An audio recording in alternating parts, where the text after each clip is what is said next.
এখানে যিনি জোড়া ফুলের প্রার্থী হয়েছেন তিনি বলছেন আমার বড় ভাইজান সম্পর্কে। আপনি ভালো করে জানেন আমার বড় ভাইজান সম্পর্কে কিছু বললে নওশাদ সিদ্দিকী তখন চুপ থাকতে পারে না। দুটো তিনটে বিষয় বলবো। একটা, কলাঘাটে নওশাদ সিদ্দিকীর সাথে নাকি কে মিটিং করতে, তার উত্তর দেব আজকে। অভিষেক বাবুর সেন্ট্রাল সিকিউরিটি নিয়ে প্রশ্নের উত্তর দেব। আর একটা, এখানে যিনি জোড়া ফুলের প্রার্থী হয়েছেন তিনি যে অবাঞ্ছিত মন্তব্য করে মানুষকে বিভ্রান্ত করতে চাইছেন তারও উত্তরটা দেব। রাজি আছেন শুনতে? যারা শুনবেন একটা হাত তুলুন তো। ওরে বাবা, এত মায়েরা এসেছে, লক্ষ্মীর ভান্ডার ছাড়াতেই হাজির মা। ঠিক আছে ঠিক আছে, বুঝিয়ে দিচ্ছে। একটা ভিডিও দেখছিলাম আস্তে আস্তেই।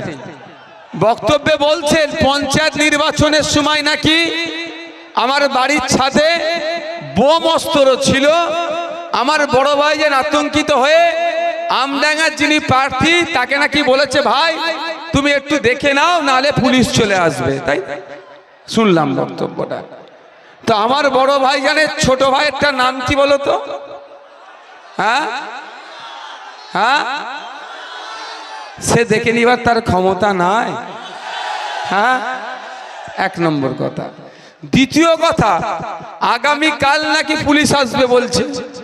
তো সারা রাতে যদি কোনো জায়গায় বোম অস্ত্র থাকে, এত বোকা কেউ আছে ওখানেই রেখে দেবে?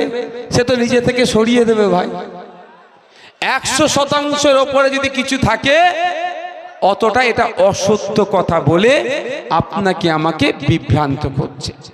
সাথে সাথে এক পীরজাদা ভাইয়ের নাম নিয়েছেন, পীরজাদা সাফেরি সিদ্দিকী মহাশয়। আমি বলবো এখান থেকে আপনারা লাইভ কল করুন সাফেরি ভাইজানকে, যে এই ধরনের কোনো কি ঘটনা ঘটেছিল। বলবেন পীর সাহেব আপনার কলটা কিন্তু আমি রেকর্ড করছি, এই বলে কল করুন যে আব্বাস ভাইজানের বাড়ির ছাদে নাকি বোম ছিল, পুলিশ আসছিল, আপনারা নাকি পুলিশকে আটকে দিয়েছেন, বোমটা উদ্ধার করতে দেননি। জিজ্ঞাসা করবেন, লাইভ কল করতে পারেন আপনারা। দুধকে দুধ, পানিকে পানি হয়ে যাবে।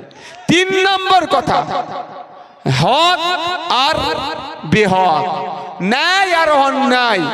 তুমি কিসের জনপ্রতিনিধি আগামী দিনে হবে? কারো বাড়ির সাথে ইল্লিগাল আর্মস বোম সংরক্ষণ করে রেখেছে, তুমি সেটাকে না ধরিয়ে আরো পুলিশকে আটকাচ্ছ, তদন্ত করতে দিচ্ছ না। কি বলছি বুঝতে পারছেন? আমার বাড়ির ছাদে বোম আছে, বিশ্বজিৎ দা যদি আটকে দেয় তাহলে আগামী দিনে কোনো একটা ছেলে কোনো একটা মেয়ের হাত ধরে টানাটানি করলে, তাকে ধর্ষণ করলে, আমার ছেলে বলে তাকে লুকিয়ে রাখবে? আমার কথা বুঝতে পারছেন না?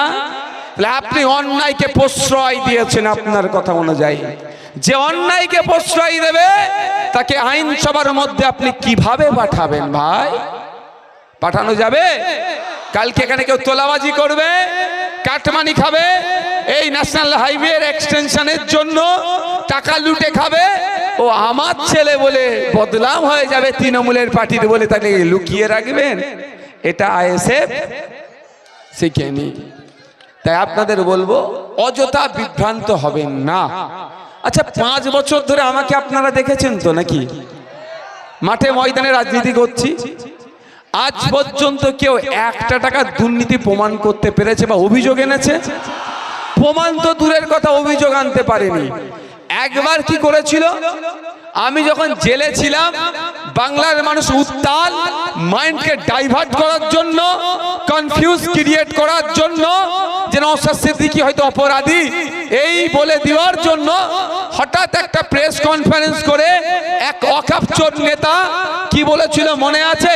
যে ওর ব্যাংকে নাকি প্রচুর টাকা এসেছে, প্রচুর টাকা এসেছে, এইরকম বলেছিল না? তারপরে ডিসি সাহেব আমাকে ডেকেছিলেন, ডেকে আমার অ্যাকাউন্ট নাম্বার জানতে চেয়েছে। ডিসি সাহেবকে আমি আমার মুখের দিকে দেখে বললাম, আমাকে কি পাগল মনে হয়? অবাক। আমার অ্যাকাউন্ট নাম্বার কি মুখস্থ হয়?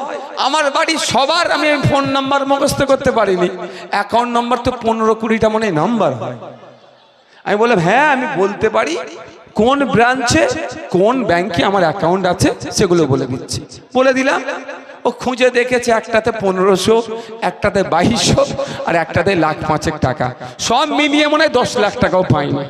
বুঝতে পেরেছেন তো? এইভাবে আমাদেরকে আটকানোর চেষ্টা করছে, মিথ্যাচার করছে। আর একটা কি অভিযোগ দিয়েছে, আমার বাড়িতে নাকি কেউ কেস খেয়ে গিয়েছিল, আমার বড় ভাইজান নাকি তাকে তাড়িয়ে দিয়েছে।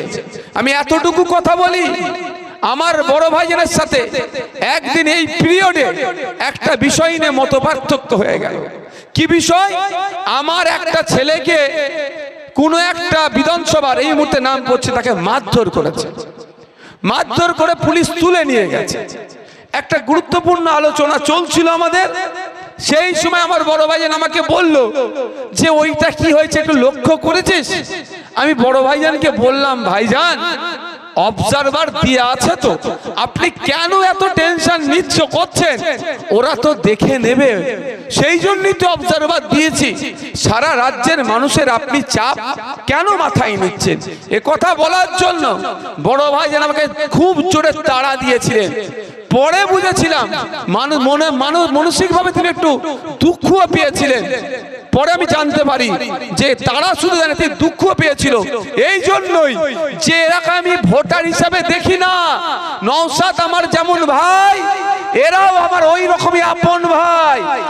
তাই অবজারভার যতই দেয়া থাকুক না কেন, আমার ভাই একটা বিপদে পড়েছে, সেই অবজারভার যদি ফাঁকি মারে, সেই জন্য তার ছোট ভাইকে বলছে একটু দায়িত্ব নিয়ে দেখ।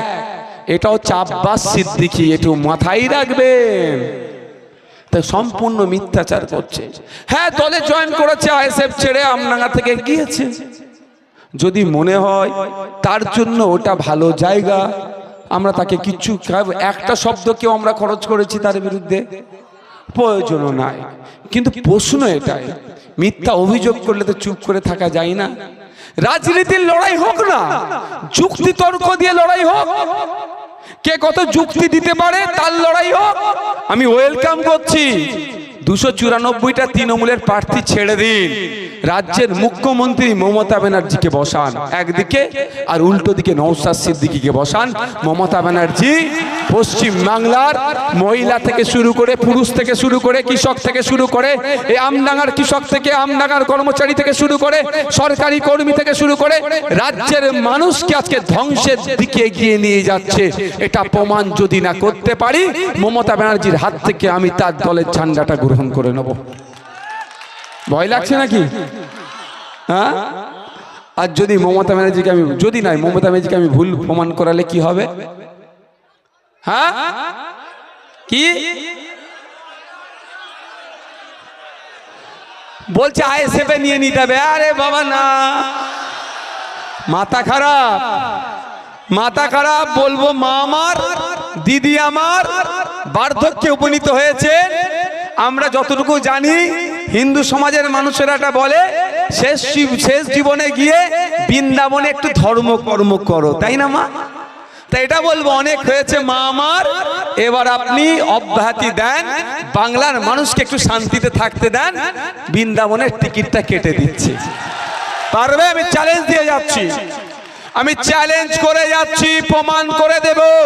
শিক্ষা, স্বাস্থ্য, কর্মসংস্থান, মহিলা নিরাপত্তা, সব জায়গাতে বাংলাকে পিছিয়ে নিয়ে গেছে। মদের দোকান, কাটমানি, তোলাবাজিতে বাংলাকে এগিয়ে নিয়ে গেছে এরা। একটা। দ্বিতীয় কথা কি বলছিলাম?